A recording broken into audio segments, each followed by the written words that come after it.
leaders, especially right now in the midst of uncertainty, need to be clear. And I'm going to come back in a second and say a little bit more about what that means. But the other four, leaders need to be flexible. Leaders need to be transparent. They need to be with their people, and their people need to know that they're with them. And then finally, leaders need to be steady.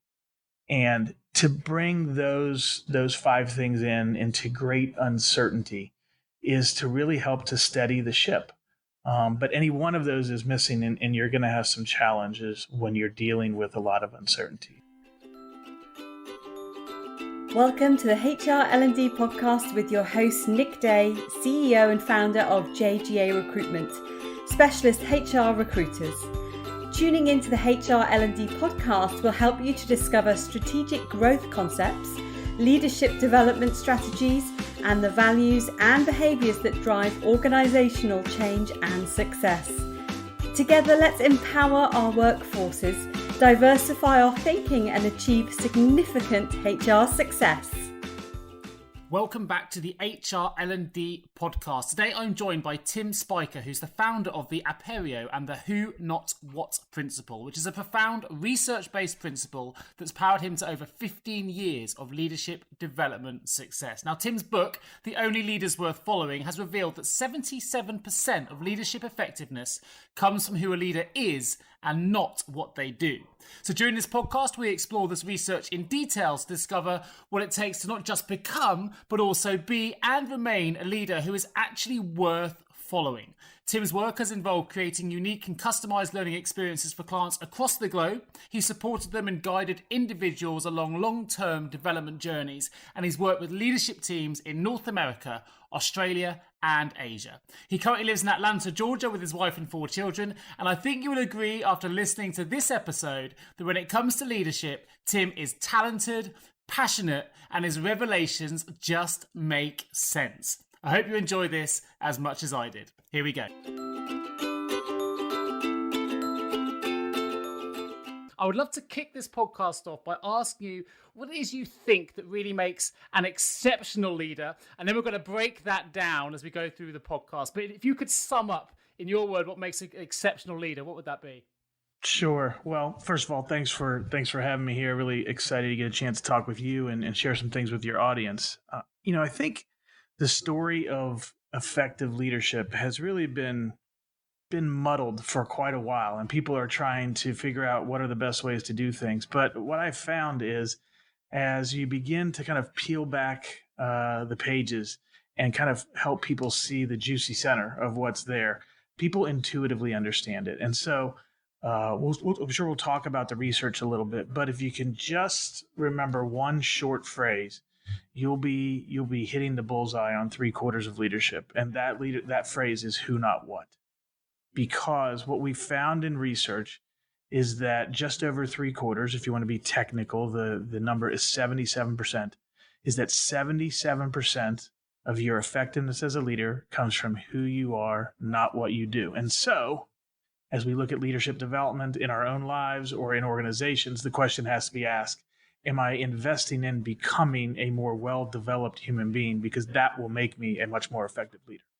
Fantastic. Well, that's a great start to this podcast. And for those that are regular listeners, you'll know that something I'm passionate about, particularly for the future, is developing leadership skills within both the HR and payroll professions, because I think often people are promoted through technical ability, which is fantastic, but I don't think there's enough training and development taking place at the minute of really pushing through leadership skills. And of course, you are founder of the Aperio, which is, I believe, is a Latin word meaning to uncover, lay bare, and make clear. You got it.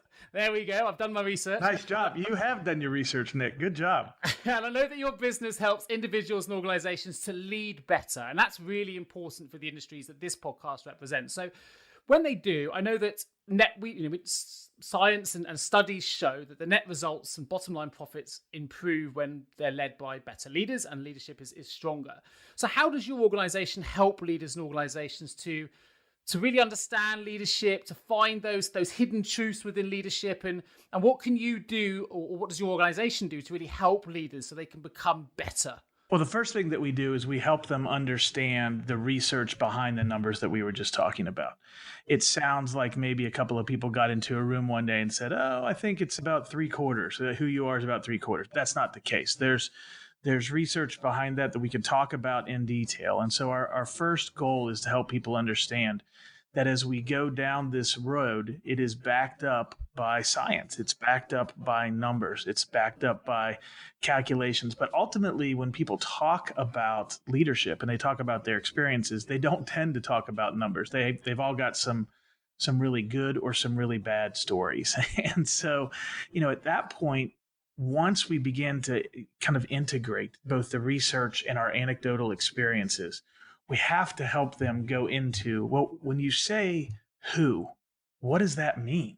Because that can mean a lot of different things. And so our job as an organization with the clients that we work with is to do a deep dive and help them understand exactly what who is and how we can actually grow and develop in that, even in our later years as leaders in organizations. Yeah, that makes sense. And obviously it's yourself that came up with the who, not what principle. Would that be correct? Yeah, that would be correct. Of course, there were research partners that are involved along the way. But when the light bulb came on, that one day when it did, that's when that kind of idea of who, not what sprang to life. So there was a moment, and we can talk about that. We can dive deeper in what do we mean by who, wherever you'd like to go next. Yeah, let's start. Let's take it back a little bit. Let's tell listen a little bit then about your background, Tim, and how you came to come about the who, not what principle, and what's driven that. Because I know you've got a lot of things that listeners can really take away from this, and there's some things that people can apply right away. And I'd love to get to that a little bit later, because people love steps they can come away from this podcast and immediately implement. But to give it some context, tell us a little bit then about your background and how you came about to discover this who, not what principle. So one of the things that people I get to work with are a little bit surprised about somebody who works in the leadership space is what my background actually is. And from an educational standpoint, I am an electrical engineer. That's not normal for people that end up in the development and leadership development space. But what I share with people is that the world is a safer place because I am not a practicing engineer. Yeah, and it's absolutely true. But that engineering comes into play in terms of how do we look at something that feels maybe as squishy and as complex as who a person is. And so that structured problem solving has really come into play with this work, where you take that engineering perspective, but use it to apply and understand a principle like who, not what. So how it all began is I was working for a boutique consultancy and working in their leadership development practice. And we would bring leaders up to the west side of Pikes Peak, which is in Colorado here in the United States. And for a week at a time, we would put them through a series of assessments and evaluations and experiences. And we had 3 different assessments that we used. And we started getting questions about what's the magic formula? Is there a magic mix of personality, natural ability, and you combine those things and they give you a better than average chance of being a more effective leader? And we had enough data to run the numbers. So my colleague, Vanessa Kiley, she took all of the data that we had, put it into the SPSS software and had it do its thing. And I remember being in her office that night and like, hey, what did we find? Where are the correlations? And here's what she said. Nothing. There was no correlation. There was nothing to share because there was no connection between personality, natural ability, and leadership performance. And I turned to go out of her office. And she said, but we did find a correlation somewhere else. And this is the part of the story where I love that statistical software will look for correlations in places where you weren't intending to. Because if it didn't do that, we never would have made this discovery. But she said, here's what we found. The numbers are showing that in our leadership assessment, forget about personality, forget about natural ability, but in our leadership assessment, we have 8 areas of leadership that we measure. And 2 of them are driving just under 70% of the variability in the assessment. And if you just think about a pizza split up into 8 wedges, any 2 wedges should be a quarter of that pizza. So any 2 aspects of leadership should have been worth 25%, but it was almost 70%. And so we knew there was something to dig into Years later, Vanessa ran the research again, and that number had gone from just under 70% to 77%. And so it wasn't until 3 years after I left the firm. Sometimes, things are really obvious in the rearview mirror, but at the time, you don't really see them. And so we knew something was significant. We knew it was important, but we weren't sure exactly how to articulate it. So that day, 3 years later, I was working for I even left the consulting firm at that point. And I'm looking at our leadership model on my whiteboard, and just the light bulb went on. That those two areas that were accounting for 77% of the variability on the leadership assessment, they were different than the other 6. Those 2 were about who you are as a person, and the other 6 were about what you do as a leader. And that's when it all began to click. Oh, 3/4 of your effectiveness as a leader comes from who you are, not what you do. Great. What an amazing story. So can you talk to us a little bit more then about what those 2 things were? I'm intrigued now. You've drawn me in. I want to know what those who bits are. So tell me a little bit about what those 2 elements were. Good. So those 2 pieces are labeled inwardly sound and others focused. Inwardly sound and others focused. And there's a lot of detail that we can talk about but you can just take it at that surface level and say, what does it mean to be a sound person? What does it mean to be somebody who's not thrown off by challenges easy? What does it mean to be somebody who people can consistently count on in terms of how you manage yourself, how you react emotionally? What does it mean to be somebody who's got a clearly defined purpose and an overall level of health kind of in the whole of who they are? What does it mean to be somebody who is secure in who they are? I mean, many of us have had the painful experience of following insecure leaders, and they just create all types of dangerous shrapnel around them. So those are the things that we talk about in terms of what does it mean to be inwardly sound? It means to be somebody who is stable, who is sane. You can count on them. Think about a rock that you can build something solid on. Others focused gets into the idea that while the leader might be grounded, but why is she or why is he showing up at work every day? Are they showing up to satisfy their own ego? Are they showing up just to get the next promotion or feed their own bank account? Or are they showing up to lead for the sake of the people that they're leading, for the sake of others?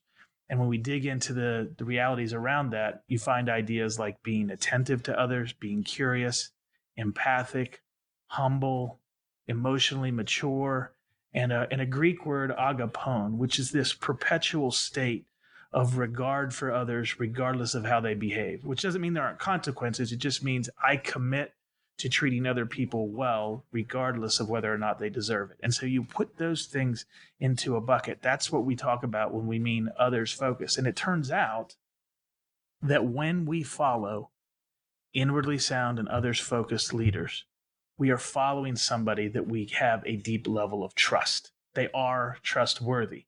When people are trustworthy, the connection point to engagement ultimately drives performance and results. So that's something that we call the arc of leadership. You go from being inwardly sound and others focused to being more trustworthy, to having more engaged followers, to producing better results. And that's why the who, not what principle exists. I'm now intrigued to know if great leaders need to be inwardly sound and others focused. Can you tell me if that's something that I can learn? Is that something that's inherent, or can I become more inwardly sound and others focused? Yes. So this is probably the number one question we get. So we don't get a lot of people who push back on the research because so many people have the anecdotal stories that match exactly up with it. But this is the question. If I'm upper level manager and I'm 45 years old, or I'm 55 years old, or I'm a senior executive, or can I grow and develop? I mean, didn't all that get settled out when I was 28? And the answer is that's a fallacy. Research has shown that we can grow and develop in who we are later in life. There's been some mistaken understanding as people have looked at research around the formative years, and they drew a conclusion that wasn't there. Yes, the formative years provide great opportunity, but it doesn't taper off to nothing by the time you hit 30. And so it is possible to dig in. Now, I will say this as a caveat.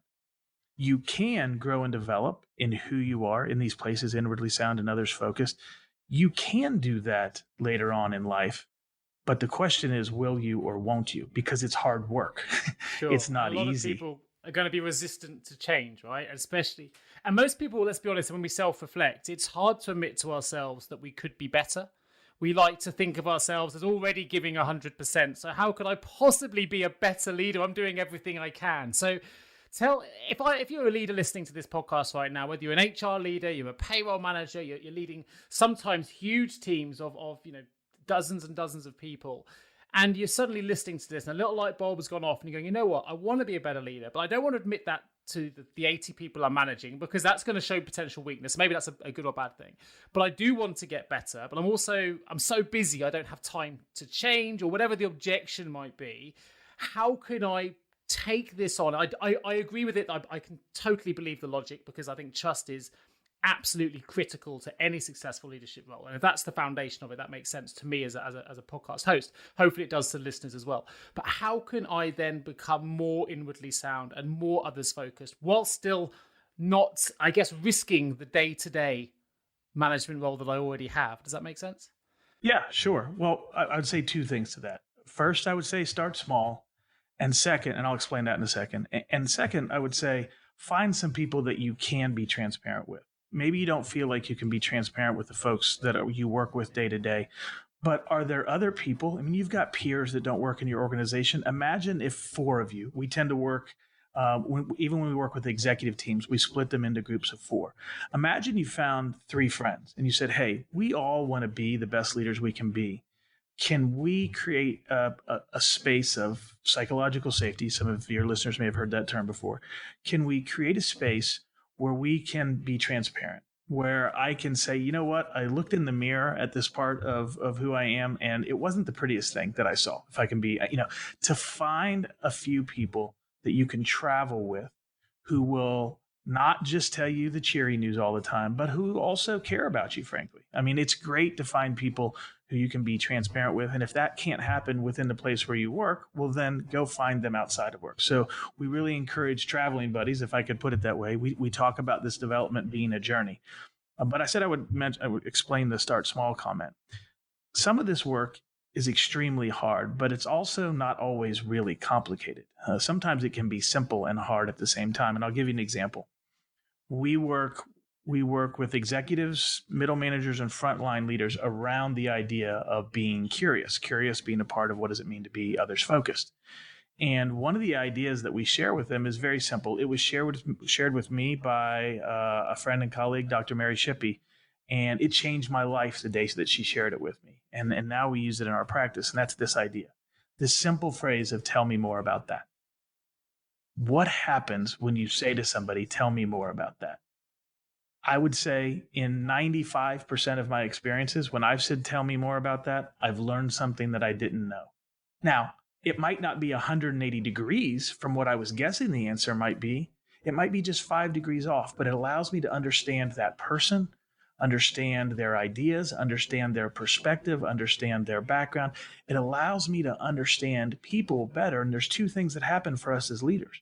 Number 1, now we have better information by which to make decisions.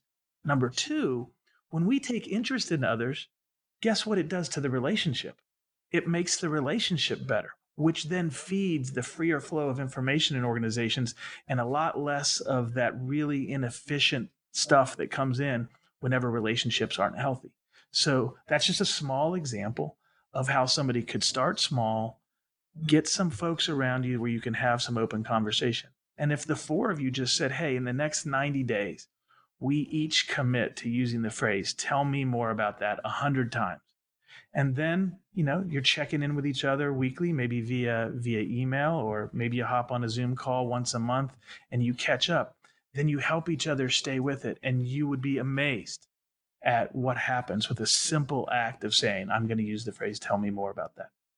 No, I have actually loved that principle. And I'll tell you why. There's a reason I can use it in my own day-to-day. So I'm a recruitment consultant and owner as well as a podcast host, right? And one thing I teach my consultants, the truth to getting to good interviews isn't just asking what we would call tertiary questions. You need to ask 4 levels of question, which is kind of the same principle. You'd ask one question, then you kind of ask the question, so tell me more about that. Tell me more about that. And you keep going until you get to the grains and the granular level of detail that you really want, because that's where you find the truths. And people have so many pre-prepared answers, particularly interviews, that when you keep pushing them, that's when you start to see the real personality and the real truth of an achievement or lack of, depending which way you're going. But I love that because it's something we call it sort of 4 tiers of questioning. But yeah, it's the same principle of continually saying, well, tell me more about that. Tell me more about that. And how did you achieve it? And how did you do that? So yeah, I can totally understand how that can work. And if you're using that for your own personality and your own traits, I can imagine that being incredibly powerful. Yeah, it is. It is. So tell the listeners something that they can do then. Bring it back a little bit. So I know that, so we're going to talk a little bit more about the inwardly sound, that would leave others focus principle a bit later on. So I would like to know, bring it back to the who, not what principle just for a moment. I know that there are some elements that listeners can do straight away to apply. So if you're listening to this now and you've got the first action already is to get a small group, work on the tell me more about that principle, which is great. That's the first takeaway. As a second takeaway, what can listeners do to immediately start applying the who, not what principle? So do you want to go into something on the inwardly sound side or the others focus side? Well, I didn't know there were 2 sides, so I will let you lead the journey. All right, let's go with something on the inwardly sound side because curious lands on the others focus. So we've covered one of those already. So let's take a look at the idea of being self-aware. Now, Tasha Eurich her research has suggested that 10 to 15% of leaders are actually self-aware, which should scare the garbage out of all of us. Because what happens, especially as you ascend in organizations, there's a lot more risk for people to tell you the truth about you. Because as you ascend in an organization, you have more and more power. And you have the opportunity to negatively impact somebody's career. So it's kind of like, the emperor doesn't have any clothes on, but let's not tell the emperor because I want to be protective of my career. And so it really becomes the anomaly, unfortunately, when leaders are self-aware, because generally another thing that happens as they ascend, they also grow in confidence in their own opinions. And sometimes that confidence is not well-founded. And so there we are. Well, of course, I'm the senior executive VP of blah, blah, blah, blah, blah, blah, blah. Well, of course I know what I'm talking about, except you're really disconnected from the people that you're leading because you're the senior executive VP of blah, blah, blah. And so there's a whole cycle there that naturally pushes against effective leadership in a really significant way. And what that means is if you want to be self-aware, then you have to be very intentional as a leader. You are not going to wander your way into self-awareness because people stop telling you the truth. And you can be mad at them about that if you want, but you know what? When you were lower in the organization, you did the same thing. And it's not necessarily even conscious. It's that we get more guarded as people have more power. So it becomes absolutely critical if you want to be a self-aware leader, which will make you more inwardly sound, is that you've got to throw open those gates with people, and you won't be able to do it just once because they won't believe you the first time. You have to make it okay for them to bring critical feedback, and you have to display that over and over and over again. As a leader, I'm telling you, please don't make this mistake. I'm begging you, do not shoot the messenger. If you shoot the messenger, especially if they're giving you feedback about how you're doing, they will never come back again. And it won't be just them because the word's going to get out. And the person who shared with you the feedback about you that wasn't particularly flattering, and then you got defensive or dismissive, they're going to tell all their peers, hey, don't bother. There's no reason in taking the risk. So there are some, again, some of these things are not rocket science, but they're still hard to do. So they're simple but difficult. A way to move into greater self-awareness is to go to people, and again, this might take more than once because you're warming them up. If you've never done this before, they're going to wonder what's the angle, what's about to happen. But if you went to even just 3 people who are around you, and they don't even have to be direct reports. You could even go to a family member. I've challenged some people, what if you were to involve a spouse in this exercise that I'm about to tell you about? And it gets real then. But here's the question. It's just two very simple questions. What is it that I'm currently doing that needs to stop, needs to change, or could be better?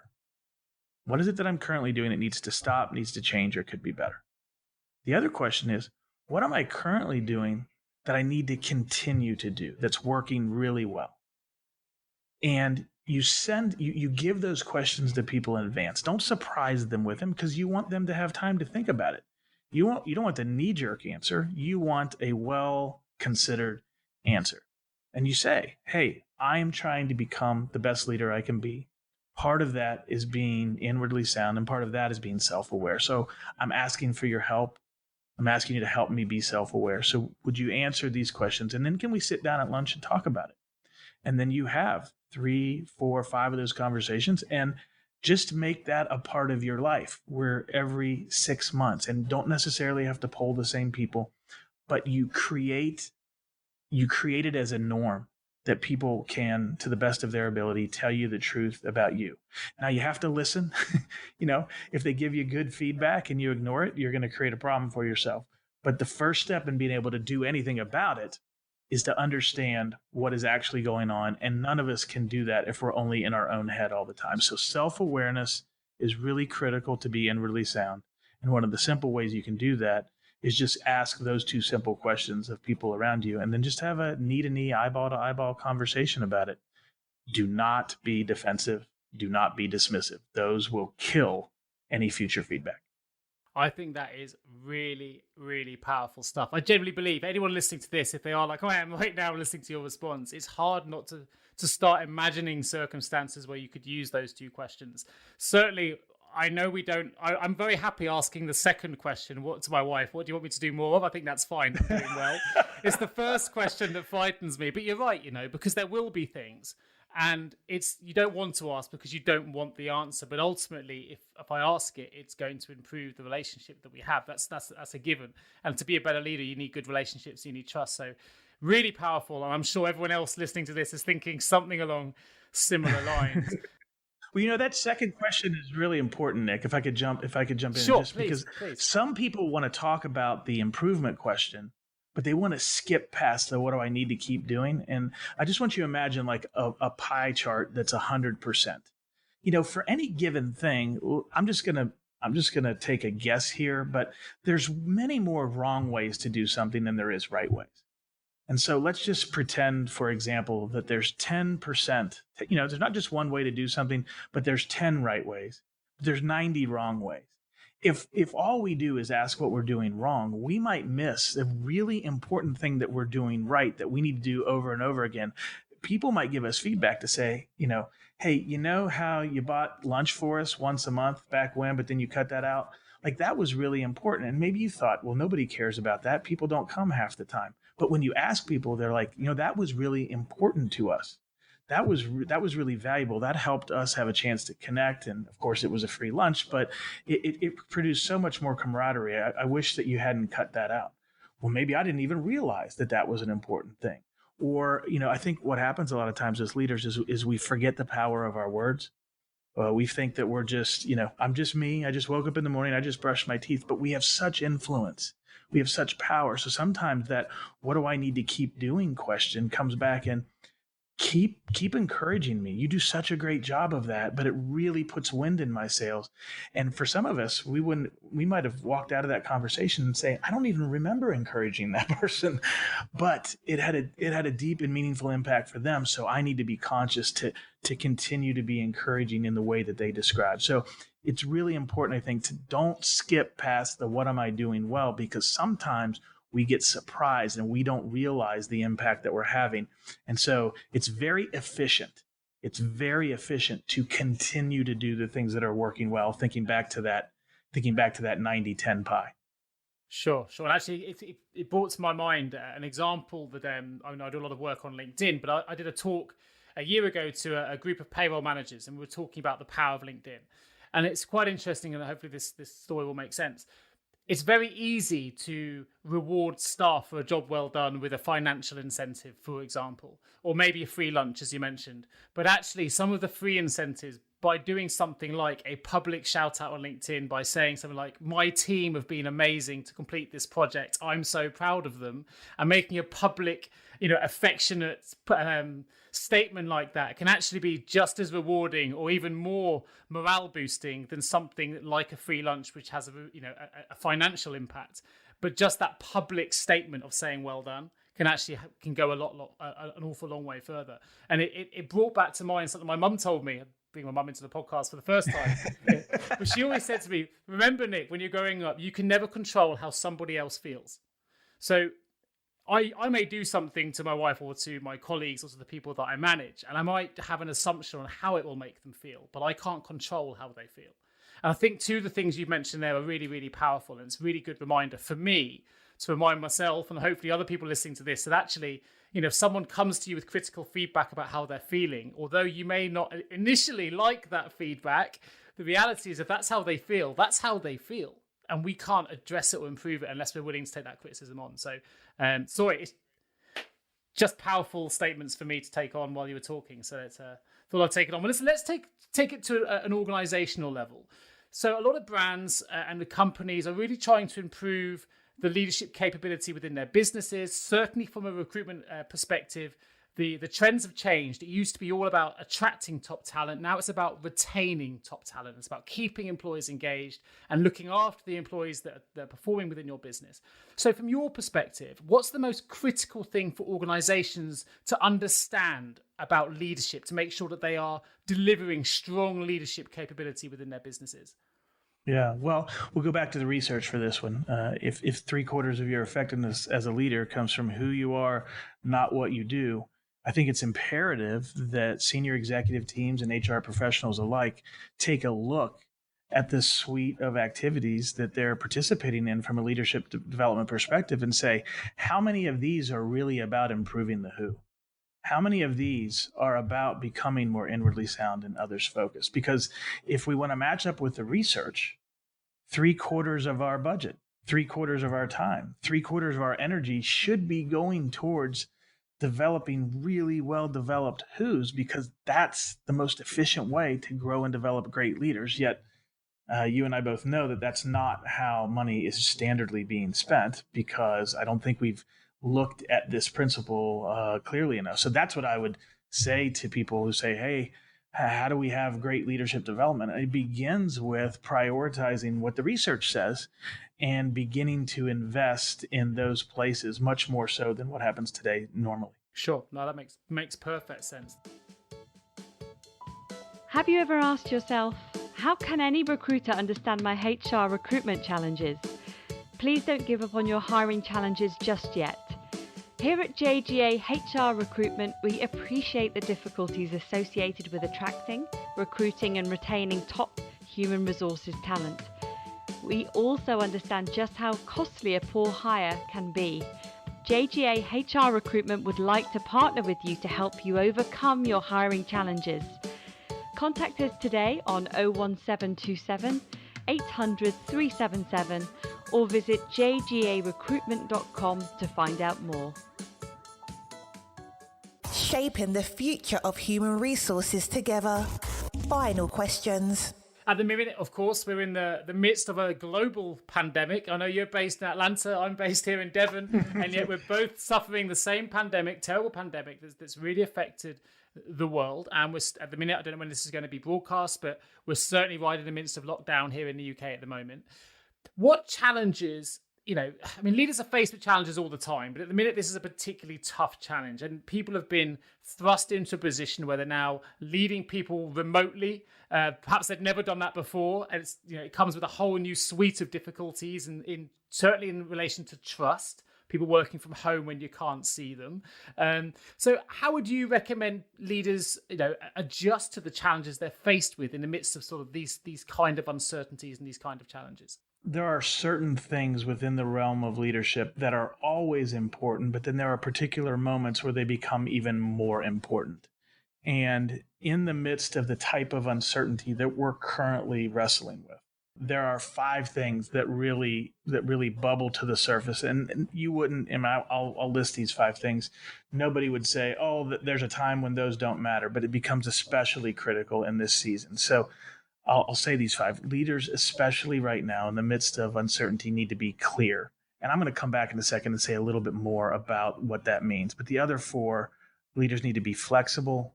Leaders need to be transparent.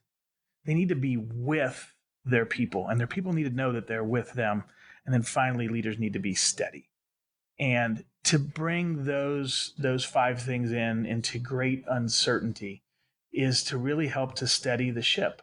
But any one of those is missing, and you're going to have some challenges when you're dealing with a lot of uncertainty. So can I say a few things more about the clear part? Yeah, please do. Okay.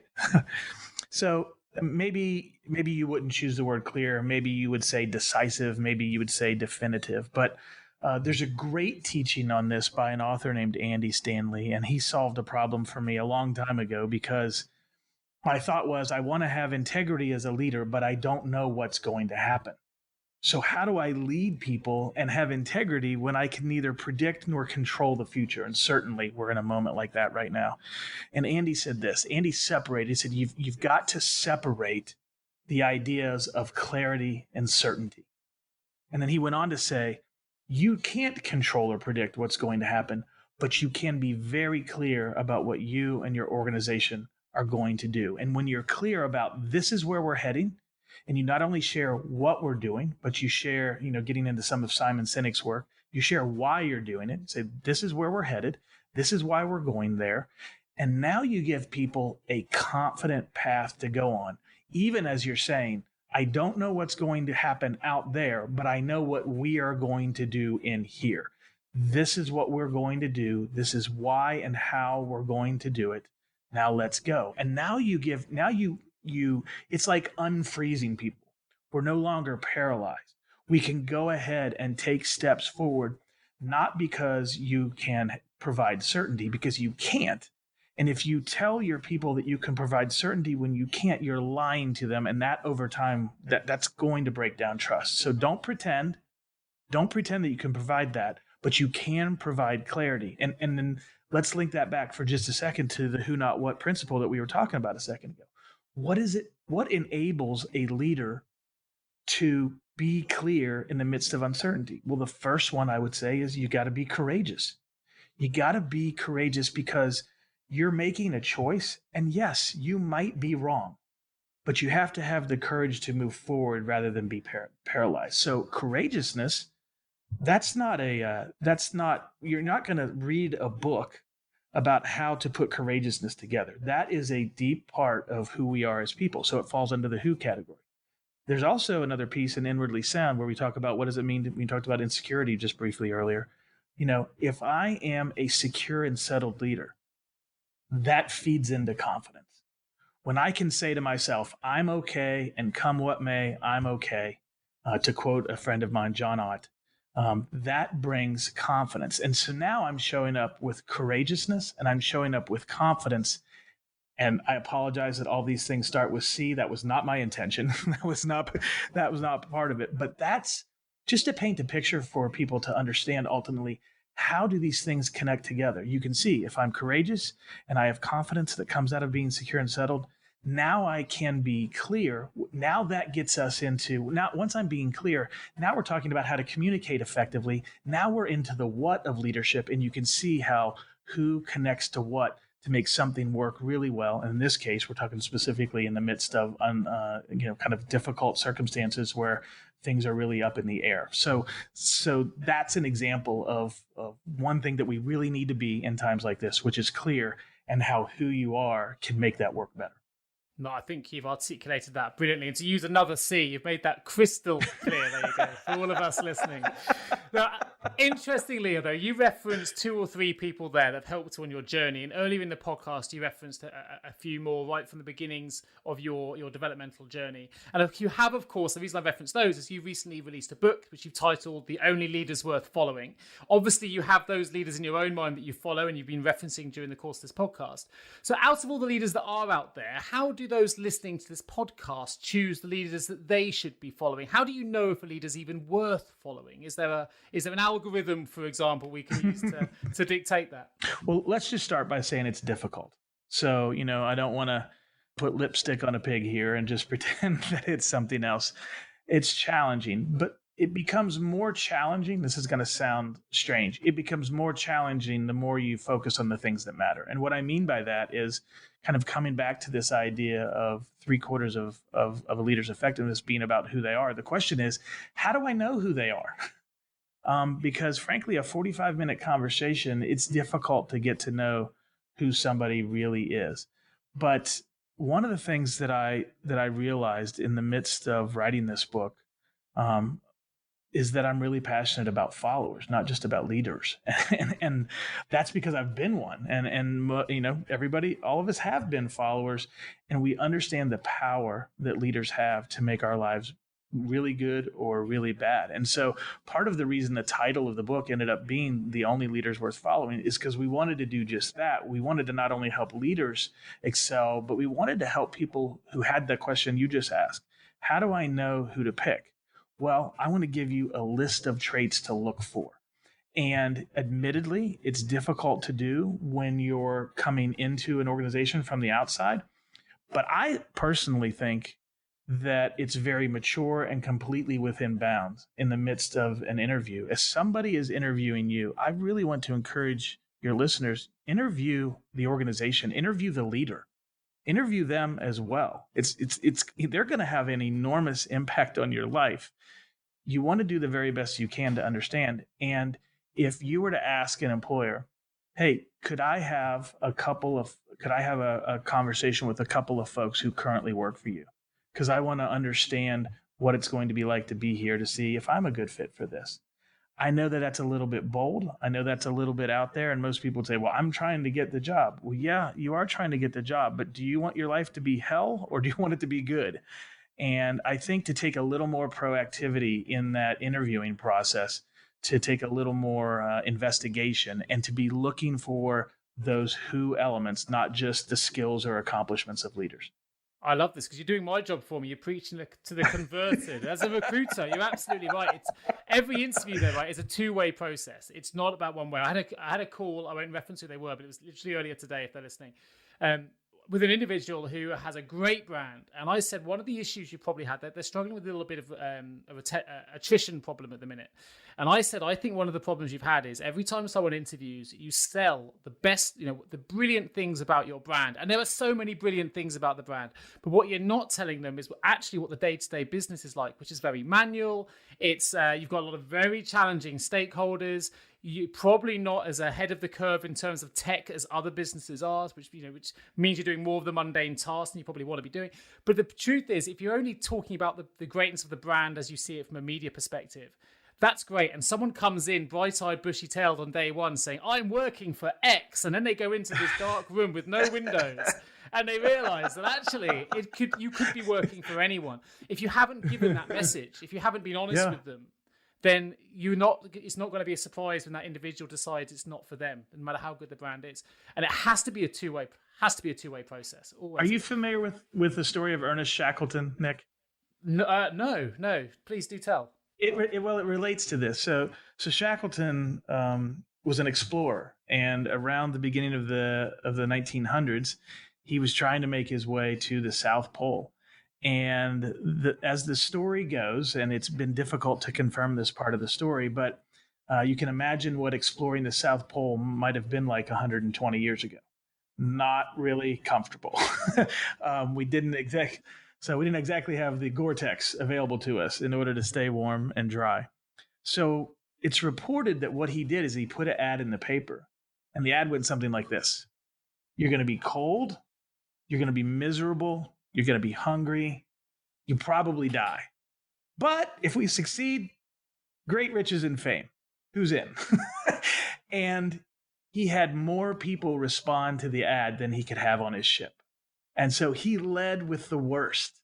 And in fact, the riches and fame part were actually that was like a line at the end that was very minor. He went into detail about how difficult this was going to be.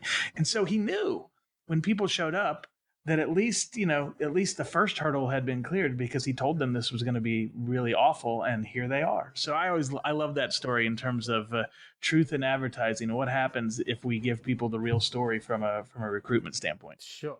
And you know what? From my standpoint, it shows interest. It shows interest in the brand. It shows that, I want to learn about you because I want to know why it's a great place to work. What's kept you there for the last 5 years? What is it? Why you're interviewing me? Why are you passionate about this company? I think they're all great questions. So I'm really glad you raised it because it means I haven't had to, which is brilliant.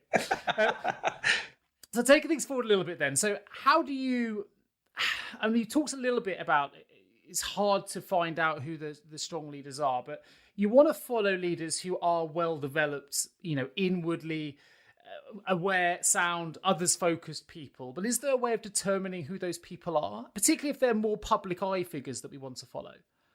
Well, the public figures are the public figures, and that doesn't mean to say that the more public they are, the more false it is. You just don't know because, what is social media if not, let me tell you the best parts about me at all times. And we don't need to talk about the ugly stuff. We don't need to talk about the stuff. So it's very dangerous to lean into those things. But I think, when you have a conversation with people who've been around that individual, people who've maybe even worked for that individual, you have to have a conversation that goes beyond skills.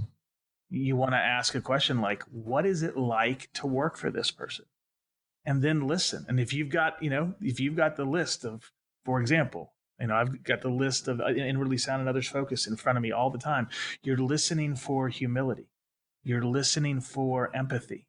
You're listening for emotional maturity. You're listening for somebody who is secure. And so, a question to get into the security point would be to say, hey, when as you're working for Mary, how does she respond when somebody who works for her challenges her ideas? And then just be quiet. Let them answer that, because maybe you're really wanting the job and you really want to work for the person, but this is just the opposite of the story you told a moment ago. If the person who has the job is selling the best of the company all the time, then, well, you've created a rosy perspective that's not necessarily true. Sometimes we want the job so badly that we don't want to listen to what the downside might be. And we really have to discipline ourselves to be eyes wide open and say, you know what, every place is flawed. Every leader is flawed. We're not looking for perfection, but I am looking for the real story. And so, when they answer the question, well, here's what happens when Mary gets challenged.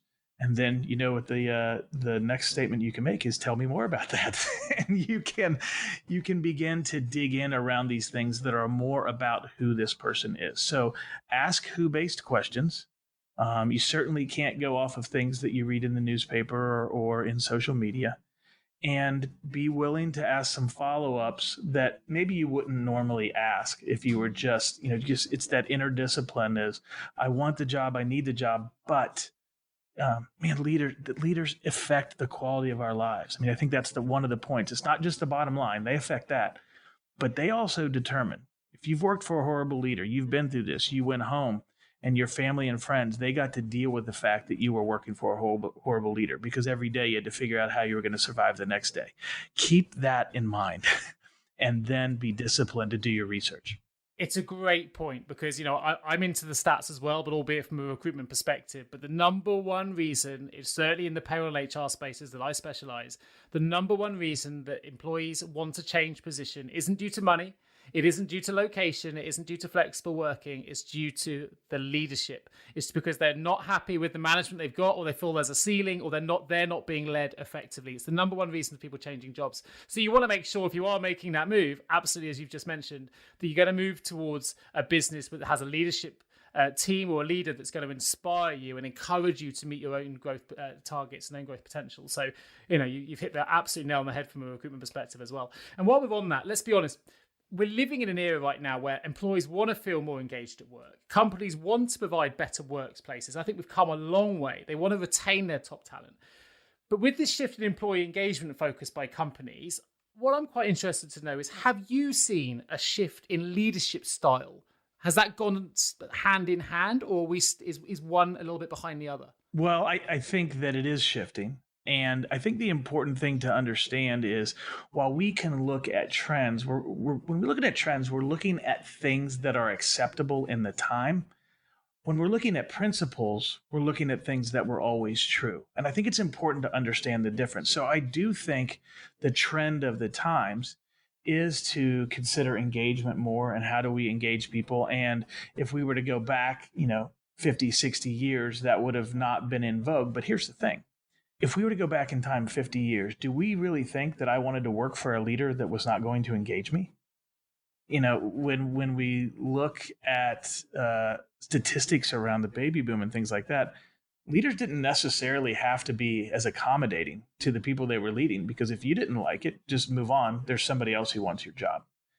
And there are a number of things that come into effect, not just the demographic numbers of supply and demand, but also what's going on culturally, what's going on around the globe with regard to movement in a particular direction. Certainly, we're in this season right now where the issue of race has become much more prevalent for so many people.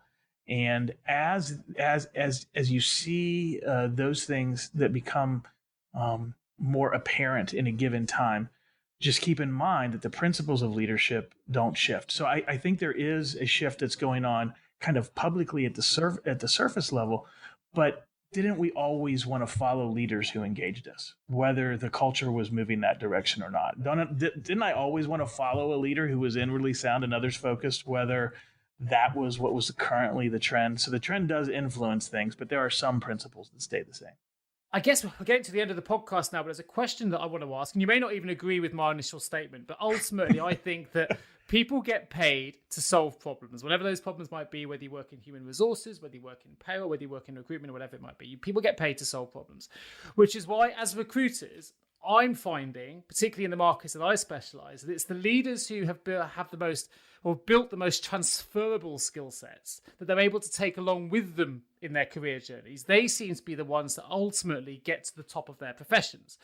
So what I'd like to know is, this is just a trend that I've been seeing. I've been doing this for nearly 18 years, and the people, I can spot it very early on. I can see someone at administrative level who's already demonstrating some strong transferable skill sets, and I believe I can predict that they are, whether they will or whether they won't make it to the top of their profession, often at that stage. So what I would like to know is, what do you think are the most important or the key transferable softer skills, within leadership that people should focus on developing within that leadership context? What's the most important ones they should be developing now if they want to get to the top of their career trajectory, whatever that might be?